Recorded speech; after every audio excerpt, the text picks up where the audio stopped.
Beloved of God, may the Lord fill your minds and your heart with His peace. Amen. Today is the Wednesday of the 14th week in ordinary time.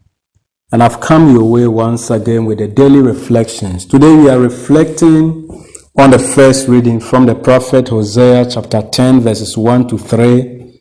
We continue from verses 7 to 8 and we end with verses 12.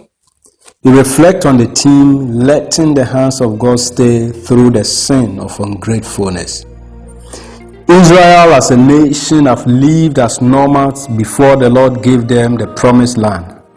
As typical of man, they tend to forget the fact that they are being guided by Yahweh Himself, and that they have come thus far. Giving them the land was just the beginning. Yahweh has blessed Israel with all there is. Once in a while they sin, but Yahweh sends prophets their way to talk them out of their iniquities, and He pardons them.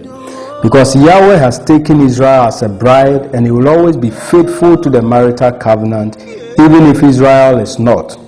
However, there is one particular sin that Yahweh detests, that is giving praises due Him to other gods, bowing to them and erecting foreign altars.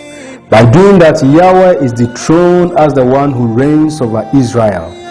Today, the prophet Hosea tells the people of Israel that the hand of God will stay without moving to bless them. And when the hands of God stays, every privilege and blessings we enjoy are cut.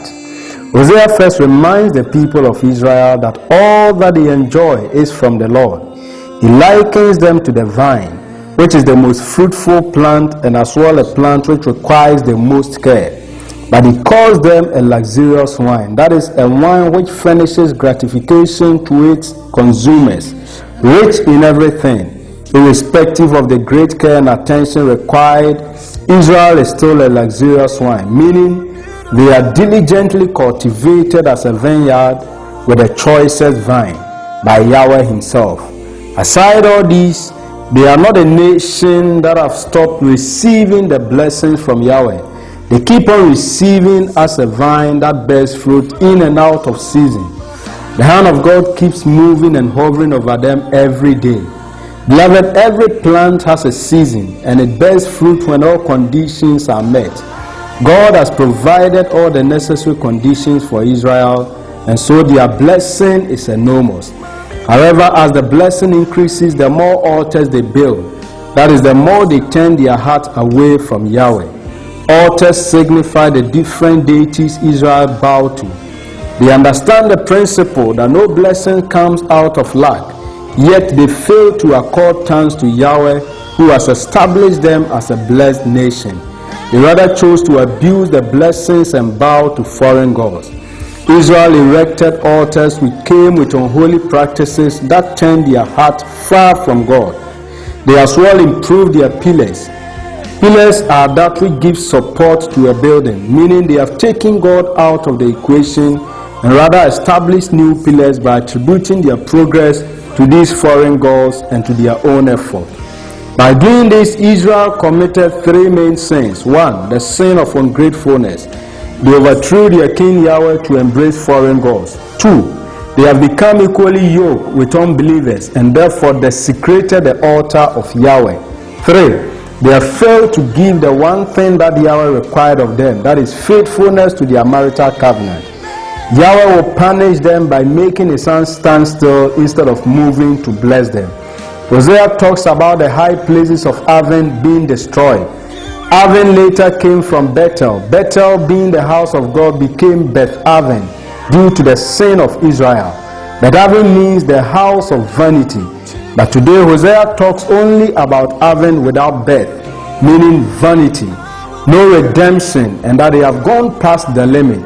That tells us the gravity of their iniquity. For their punishment, God will turn His hands of blessings against them and allow their foreign altars turn against them as well. He offers sacrifices on an altar for blessings, yet Israel will receive thorns and thistles, meaning they receive pain from their foreign altars. Beloved, the question is, what do you have that was not given by the Lord? You and I are the Israel Hosea is talking about. Most of us, we have stayed the hands of God due to ungratefulness.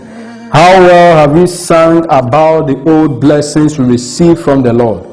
Ungratefulness have kept so many blessings locked. We shout on the mountain for all to know when situations are bad. And when God comes in, we attribute it to our own effort. We live in a world where people believe in diluting blessings a bit. That when the business is booming, we go and bow to a different altar to make more profit and to sustain it. Will God bless you in the first place if you will not be able to sustain it? To some, you abuse the blessings the Lord has given us by seizing the opportunities and avenues of the poor.